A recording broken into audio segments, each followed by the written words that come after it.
פרשת קורח. ויקח קורח בן יצהר בן קהת בן לוי ודתן ואבירם ואון בן פלט. מה קורח לקח? קורח לקח מקח רע לעצמו. הרי אדם שלוקח וקונה דבר, לכאורה, אחרי שהוא קנה, הוא רואה שמה שהוא קנה הוא לא שווה בערך למחיר שהוא שילם. אז הוא קנה מקח רע לעצמו, יש לו עדיין איזה דבר, איזה כלי מסוים, ואז הוא רואה שהערך שלו לא שווה. אבל קורח, מה העניין שלקח מקח רע לעצמו? הרי הוא לא לקח כלום, אדרבה, ירד לשאול תחתית ולא נשאר לו שום דבר. ועל זה אומרים שהכוונה כך, שהוא קורח, מה גרם לו לכל הטעות? הוא לקח מקח רע לעצמו, הכוונה שהוא טעה בדבריו של משה רבנו.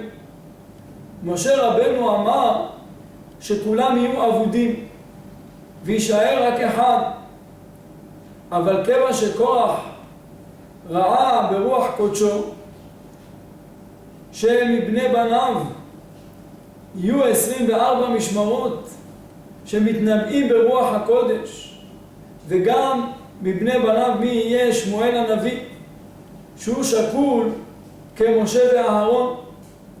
אז אם כן, הוא אמר, אם יש אחד שישאר, זה ודאי אני. עינו הטעתו. שואל המגיד מירושלים, דבר לא מובן. הרי אם היו לו כאלה ילדים, שמואל, אם היו 24 משמרות, אז אם כן, למה הם לא הגנו עליו? אמנם הוא טעה, אבל בשושלת כזאת היו צריכים בניו להגן עליו.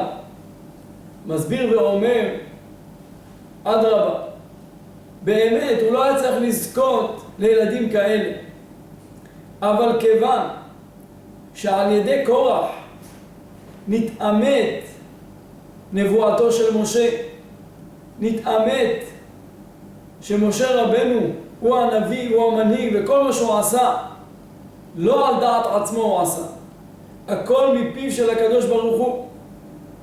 ועל פי קורח הדברים התאמתו אצל כולם, שלא יבוא אדם אחר שיבוא ויערער על המלכות, יבוא ויערער על הכהונה. אז אדרבה, בזכות מה שהוא עשה, קורח, הקדוש ברוך הוא לא רצה לקפח את שכרו, ולכן הוא זכה לילדים כאלה. הילדים האלה בזכות אותו החטא, שבגלל החטא, אדרבה, זה מה שגרם לילדים האלה. לכן לא הם שהגנו עליו, בגלל החטא הקדוש ברוך הוא לא מקפח שכר כל בריאה. ולכן מה? ולכן הוא זכה, זה מקח רע לעצמו. לעצמו הוא לקח מקח רע, שמה? שהוא ירד לגיהינום ולשאול תחתית. אבל בסופו של דבר הוא השאיר איזה דבר, הוא השאיר איזה שושלת, אבל בגלל, בכוח החטא, הוא נגרם שיצאו לו את הילדים האלה. וגם לפי זה, גם המרגלים אותו דבר. המרגלים מה הם ראו? כשהם ייכנסו לארץ, הם ראו ברוח קודשם שהם לא יהיו נשיאים. לכן הם הוציאו דיבה על הארץ. אבל מה גרם להם? אדרבה, הם חשבו שבכוח, שבגלל שהם לא יהיו נשיאים, אז הם הלכו והוציאו דיבה על הארץ. אבל הדברים היו הפוך. בגלל שהם הוציאו דיבה על הארץ, הם לא יהיו נשיאים. אז יוצא שמה? שלפעמים יוצא מכאן גם מקורח וגם מהמרגלים, שהרוח הקודש היא מעלה גדולה מאוד. אבל זה האדם שהולך בתום, הולך בטח. אבל אם אדם, חס ושלום, משתמש ברוח הקודש, והוא מתנהג לערער על האמונה, לערער על התורה, אז רוח הקודש יכול לגרום לו לדברים לא טובים, כמו שראינו בקורח ובמרגלים, שזה גרם להם דברים לא טובים. שמה שראה קורח, שיהיו לו ילדים כאלה, אדרבה, זה יטעה אותו. ומה שראו המרגלים, אדרבה, זה יטעה אותם. אז לכן, מה שאתה רואה, אבל אסור לך לצאת נגד האמונה, נגד התורה. אז אם אדם הולך בתום, הולך בטח. אז אם כן, אומר משה רבנו, בעונש, ואם בריאה יברא השם, ופצתה האדמה את פיה, אז תדעו שהשם שלחני. אבל אם הם ימותו מיתה רגילה, תדעו שלא השם שלחני. מה העניין שמשה רבנו בוחר בעונש הזה? למה דווקא בעונש הזה שהקדוש ברוך הוא יפתח את האדמה ויבלעו בתוך האדמה? יכל, גם אם היה אומר משה בדבריו שימותו כל אלה שיוצאים נגד אהרון הכהן, נגד הכהונה, אז ודאי אם היו מתים, גם זה היה לפלא. אז למה צריך דבר שונה, דבר כל כך משונה? זה שואלים התוספות, ועל זה מסביר המדרש תנחומא מה שכתוב והתייצבו בתחתית ההר, מלמד שהקדוש ברוך הוא כפה על עם ישראל הר כגיגית. אם תרצו לקבל את התורה מוטב, ואם לאו, שם תהיה קבורתכם. הרי מדוע צריך לומר, מדוע צריך לכפות עליהם הר כגיגית? הרי עם ישראל אמרו נעשה ונשמע. אז למה צריך לכפות עליהם הר כגיגית? אומר המדרש תנחומא שמה שהקדוש ברוך הוא כפה עליהם הר כגיגית, כיוון שמה שהם אמרו נעשה ונשמע זה על תורה שבכתב, אבל תורה שבעל פה הם לא קיבלו אותה מרצונם. מתי הם קיבלו? בזמן מרדכי. קיימו וקיבלו. קיימו מה שקיבלו אז. אבל במעמד הר סיני, עם ישראל לא קיבל תורה שבעל פה. ולכן הקדוש ברוך הוא כפה עליהם הר כגיגית, שיקבלו גם תורה שבעל פה.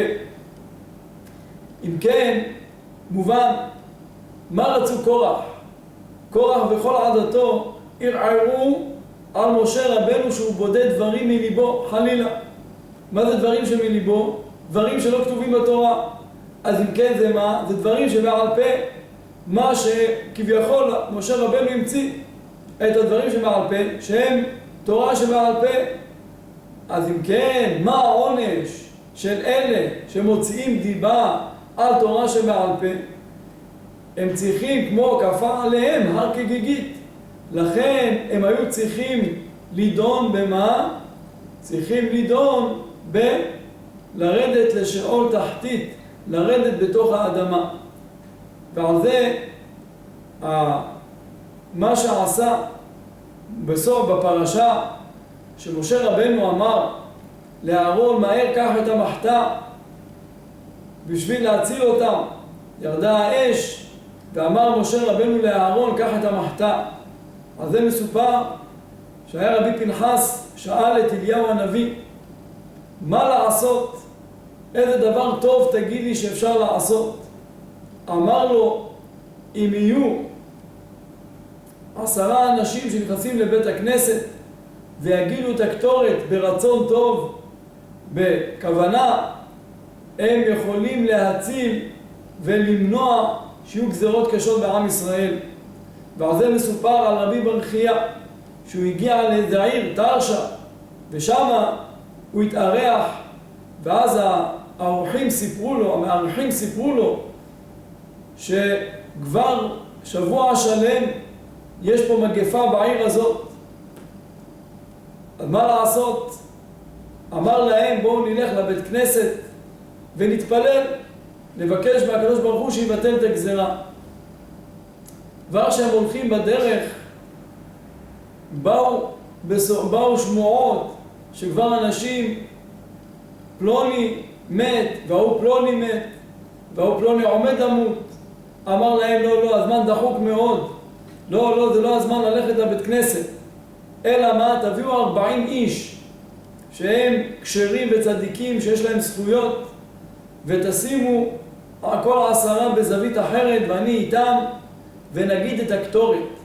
הקטורת הזאת שכביכול עם ישראל חשבו שהיא מביאה מיתה לעולם, כמו שקרה עם הבנים של אהרון הכהן. לא, זה הקטורת, היא מצילה, היא מביאה חיים לעולם. אז אם אנחנו נלך ונחלק 40 שיהיו 10 בכל פינה וזווית בעיר הזאת, ונגיד את הקטורת, וזה יהיה המגן וצילה של העיר הזאת, וככה הם עשו, והמגפה נעצר.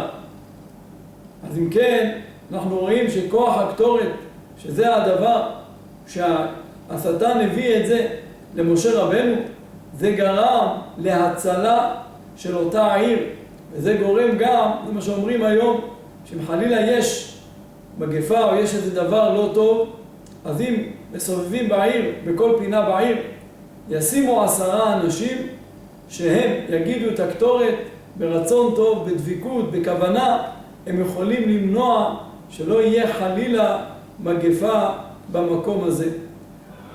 בעזרת השם, שיהיה הקטורת למגן בצילה, שכל אחד שאומר אותה 2 ביום בתפילה, שיהיה מגן וישמור עליו כל היום מכל פגע רע, מכל דבר רע, אמן כן יהיה רצון.